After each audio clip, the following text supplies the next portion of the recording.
Министерството за правда контра обвинителството, судството и МВР. Министерот Филков бара одговори. Кој и зошто дозволил Артан Груби наместо во затворот во Шутка да отиде во домашен притвор? А случајот го опиша како скандал кој не смее да се премолчи. Филков ги повика судскиот совет и советот на јавни обвинители да свикаат итни седници и да утврдат дали има одговорност кај инволвираните за оваа одлука.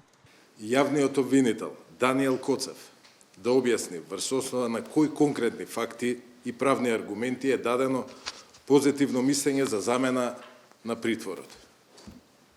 Раководителот на обвинителството Анел Фидовски дали стои за оваа одлука и дали смета дека ова е порака за еднаква примена на законот.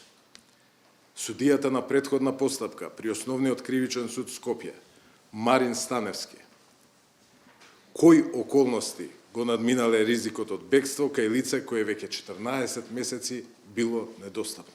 Јавно ги повикувам судскиот совет и советот на јавни обвинители итно да свикаат седници, да го разгледаат овој случај и да утврдат дали има основ за одговорност кај судијата и јавниот обвинител. Филков е дециден дека добил потврда и од директорот на затворот Скопје. Оти сите услови за спроведување на мерката притвор всушност биле обезбедени, а најави дека ќе побара и вонреден надзор на затворите за утврдување на безбедносната состојба. На што се должи проценката на МВР и АНБ? Филков немаше информации. Вие велите има исполнети се условите за притвор, МВР и АНБ велат дека според нивните проценки му е загрозена безбедноста на притворот. Тоа ќе треба нив да ги прашате.